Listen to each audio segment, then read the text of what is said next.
नमस्कार साथियों, स्वागत है आप सभी का। दोस्तों, हम यहाँ पढ़ रहे हैं सीटेट और बाकी स्टेट लेवल के जो भी टेट के एग्ज़ाम होते हैं उनके लिए बाल विकास, और ये पेपर 1 की हम तैयारी कर रहे हैं, जिसमें हमारी आज क्लास चौथी है। और आज का जो हमारा टॉपिक है वह है विकास के सिद्धांत। यदि आप भी कर रहे हैं टीईटी की तैयारी तो जुड़िए मेरे साथ, चैनल को करिए सब्सक्राइब और वीडियो को लाइक और शेयर जरूर कीजिए। तो चलिए शुरू करते हैं आज की क्लास को।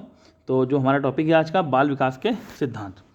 तो देखते हैं यहाँ पर, बाल विकास किसी बालक के व्यवहार में आने वाले गुणात्मक तथा परिमाणात्मक बदलाव का अध्ययन है। यानी बाल विकास की हम बात करें तो एक अध्ययन है।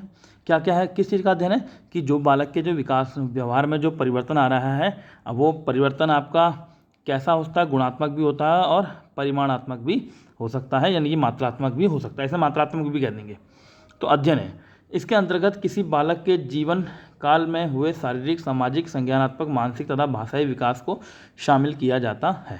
ठीक, यहाँ से हम देखते हैं कुछ इन्होंने बाल विकास के बारे में कुछ वैज्ञानिकों की, मनोवैज्ञानिकों की यहाँ पर कुछ परिभाषाएं होती हैं जो कि हमारे काम आती हैं। ये परिभाषाएं सीधे सीधे कभी एग्जाम में पूछी जाती हैं।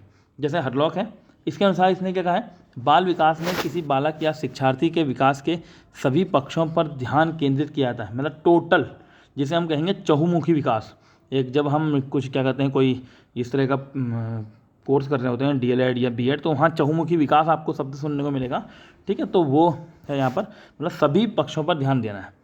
जेम्स ड्रेवर के अनुसार है, बाल मनोविज्ञान के अंतर्गत किसी बच्चे के जन्म से लेकर परिपक्वता की जो अवस्था होती है, वहाँ अवस्था तक विकसित हो रहे व्यक्ति का अध्ययन किया जाता है। एक तरह से व्यक्ति ही है, जन्म से लेकर जब तक वो परिपक्व ना हो जाए तब तक उसका अध्ययन यहाँ पर किया जाता है कि किस तरह से वो परिपक्वता की ओर बढ़ा है, क्या क्या बीच में उसका विकास किस तरह से हुआ है।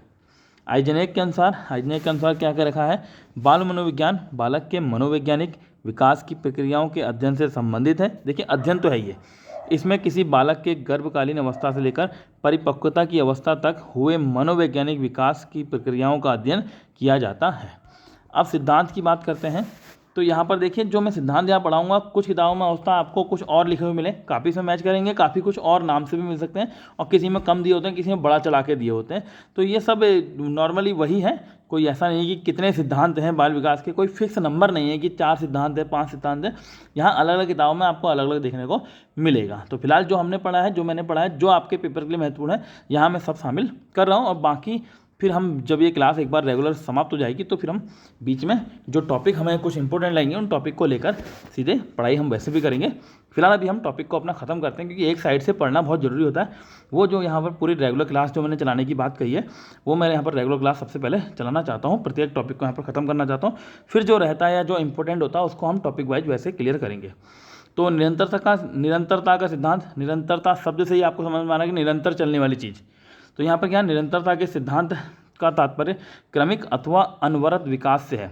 किसी बालक का विकास मात्र कुछ ही दिनों में नहीं होता। देखो भाई, थोड़े दिनों में किसी चीज़ का विकास नहीं हो रहा बालक का, बहुत लंबी प्रक्रिया होती है, बहुत लंबी प्रक्रिया से गुजरना पड़ता है। जैसे एक भाषा या सामाजिक मूल्य को आत्मसात करने में बालक को लंबी प्रक्रिया से गुजरना पड़ता है, वैसे ही विकास के लिए भी एक लंबी स्थिति से, एक लंबी समय से, लंबी प्रक्रिया से गुजरना पड़ेगा। इस सिद्धांत के अनुसार क्या है, बालक के सभी वैयक्तिक पक्षों यथा शारीरिक, सामाजिक तथा मानसिकता का विकास निरंतरता के गुणों के द्वारा ही होता है। जब तक निरंतरता नहीं आएगी तब तक इन चीज़ों का विकास नहीं होगा।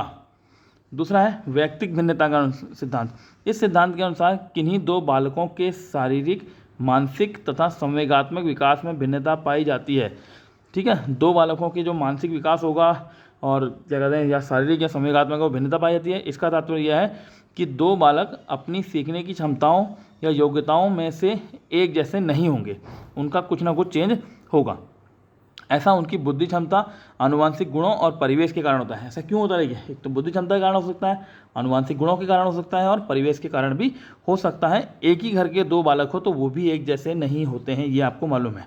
ठीक है, क्यों होते हैं? क्योंकि उनकी हर किसी की अपनी अपनी बुद्धि क्षमता होती है। ठीक, अंतर संबंध का सिद्धांत। अब जो ऊपर मैंने व्यक्तिगत भिन्नता का सिद्धांत दे रखा है, उसका जस्ट उल्टा है। ठीक है, देखो पढ़ोगे तो अभी समझ में आएगा। किसी बालक के शारीरिक, मानसिक, सामाजिक तथा संवेगात्मक विकास के सभी आयाम आपस में एक दूसरे से संबद्ध हैं।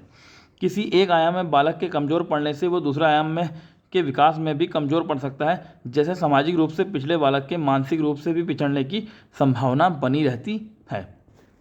तो यहाँ पर क्या कहते हैं, इसने कहा सब एक दूसरे से संबद्ध हैं, ठीक है, जो भी है शारीरिक, मानसिक, सामाजिक, संवेगात्मक जो भी है, ये सब एक दूसरे से आपस में संबद्ध हैं। एक चीज़ में जब बच्चा अच्छा होगा तो दूसरी चीज़ में अच्छा हो जाता है। जैसे हमारे कंपटीशन में एक चीज़ कहा जाती है कि कोई बच्चा अगर मैथ में अच्छा है तो इस बात की संभावना बहुत ज़्यादा होती है कि वो रीजनिंग में भी अच्छा होगा, ठीक है। तो ये चीज़ है। अच्छा, ये उल्टा इसका ये नहीं, इसके आगे वाला जो है उल्टा आएगा, उन्होंने थोड़ा ध्यान नहीं दिया, इसके आगे वाला जो है वो उल्टा मिलेगा अभी आपको, ठीक है। अभी जैसे यहाँ पर है, अभी आएगा पूर्वानुमानों का सिद्धांत। बालक की मानसिक एवं शारीरिक योग्यताओं को देखते हुए भविष्य में उसके विकास की दिशा का पूर्वानुमान लगाया जा सकता है। यदि कोई बालक गणित में बहुत रुचि रखता हो, कठिन गणित के प्रश्नों को तुरंत हल करेगा, तो आगे जाकर उसके गणितज्ञ बनने का पूर्वानुमान लगा सकते हैं। वंशानुक्रम एवं परिवार। बालक में जन्मजात मानसिक तथा शारीरिक योग्यता उसके वंशानुक्रम गुणों द्वारा की होती है, ठीक है। बालक के विकास का क्रम में उपलब्ध परिवेश तथा उसके मानसिक तथा शारीरिक योग्यताओं को बढ़ाने का काम करते हैं। जैसे वंशानुगत रूप से लंबा बच्चा अपने परिवेश से दौड़ना सीखकर धावक बन सकता है। अतः विकास की प्रक्रिया के लिए वंशानुक्रम एवं परिवेश दोनों का समान महत्व है, ठीक। अब ये देखिए, जो उल्टे की बात करता हूँ वो यहाँ पर आ गया। विकास क्रम में एक रूपता का सिद्धांत, किसका उल्टा है? ये उल्टा है इसका, व्यक्तिक भिन्नता वाले का उल्टा, ठीक है। वहाँ पर मैंने ध्यान दिया, यह उल्टा। इस सिद्धांत के अनुसार किन्हीं दो बालकों के विकास में भिन्नताओं के बाद भी उनकी कुछ विशेषताओं में समानता पाई जाती है। वहाँ पर उसने क्या कहा था, देखो वहाँ पर उसने क्या कहा था कि यहाँ भिन्नता पाई जाती है किन्हीं दो बालकों में, शारीरिक रूप से, मानसिक रूप से, संवेगात्मक रूप से, परंतु यहाँ पर इसका जस्ट उल्टा क्या कह रहा है, किन्हीं दो बालकों के विकास में भिन्नताओं के बाद भी उनमें विशेषताएँ और समानताएं पाई जाती हैं, जैसे कि सभी बालकों में भाषा विकास घर से शुरू होता है। अब उल्टे का मतलब ये नहीं कि इसको हम दो के माने कि ये सही है वो सही है, सही दोनों है, पर यहाँ पर अलग भी करना और जोड़ना दोनों चीज़ों के बारे में बताया कि एक साथ होकर अलग कैसे हो सकता है बालक, और अलग अलग होकर एक साथ कैसे जोड़ा जा सकता है। तो सभी बालकों में भाषा का विकास घर से ही होता है, और शारीरिक विकास के क्रम में बच्चा पहले बिस्तर पर पलटना दिखता है। भाई ये नॉर्मल है, किसी के भी घर का बच्चे ले लीजिए आप, चाहे वो क्या कहते हैं गरीब के घर का हो, चाहे अमीर के घर का हो, चाहे वो क्या कहते हैं किसी जाति धर्म से संबंधित अलग अलग कर लीजिए कि हिंदू का है, मुसलमान का है, सिख का है, चाहे किसी भी कंडीशन पे है, ईसाई है, कुछ भी है। तो यहाँ पर मतलब कि सबका जो विकास है कुछ चीज़ें कॉमन सब में होती हैं। तो और क्या कहते हैं, मैंने ये बात भी कही थी कि एक जरूरी नहीं है कि एक ही घर में बच्चा है, दो बच्चे हैं तो वो सब एक ही रूप से विकसित होंगे, ऐसा वो भी जरूरी नहीं है। अगला, ये जो मैं पॉइंट बोल रहा हूँ उनको ध्यान से सुनिए क्योंकि ये आपके क्वेश्चन को अटैम्प्ट करने में मदद करेंगे। वो आपको समझना है, आपको रट्टा नहीं मारना, आपको समझना है कि हाँ मैं जो कह रहा हूँ वो आपके समझ में आ गया, हाँ भी ऐसा होता है। आगे, सामान्य से विशेष की ओर विकास का सिद्धांत। बालक सीखने के क्रम में सामान्य क्रियाकलापों एवं शब्दों को सीखता है और बाद में विशिष्ट क्रियाकलापों और शब्दों को समझ पाता है। जैसे एक बालक पहले जोड़ और घटाव सीखता है, बाद में फिर गुणा और भाग की क्रियाओं को सीखता है।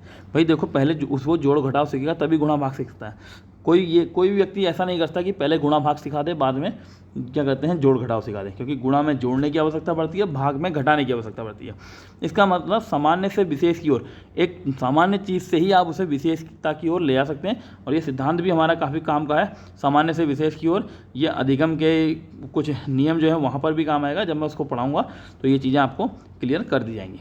तो ये हमारा क्या कहते हैं विकास के सिद्धांत, कुछ मैंने यहाँ सिद्धांत लिए थे और इतने हैं ऐसा नहीं है, यहाँ कोई लिमिटेड संख्या नहीं सिद्धांत की, अलग अलग मनोवैज्ञानिक ने अलग अलग दिया है और अलग अलग किताबों में आपको अलग अलग नंबर इनके मिलेंगे। तो जो यहाँ पर जिस किताब से या जिस चीज़ से मैं यहाँ पर स्रोत से पढ़ा रहा हूँ, तो वहाँ पर जितना मुझे मिल रहा है और जितना मुझे लगता है कि हाँ ये बताना चाहिए, वो मैं यहाँ पर सब शामिल कर रहा हूँ। तो आपको क्या करना है, यहाँ मेरे साथ बस रेगुलर पढ़ाई करनी है। एक बार यहाँ पर आपका मुझे सिलेबस जरूर खत्म करना है, संग में क्वेश्चन कराऊंगा, उसके बाद टीईटी की हम प्रैक्टिस सेट करेंगे, पुराने पेपर करेंगे, तो आपकी तैयारी ऑटोमेटिकली ही बहुत अच्छी हो जाएगी। बस आपको मेरे साथ यहाँ जुड़े रहना है। और हाँ, वीडियो पसंद आए तो वीडियो को लाइक करें, शेयर करें और चैनल को सब्सक्राइब करें और साथ ही बेल आइकन दबा लें, जिससे कि आपको नोटिफिकेशन मिलता रहे। तो ठीक है, फिर मिलते हैं अगली वीडियो में, तब तक के लिए नमस्कार।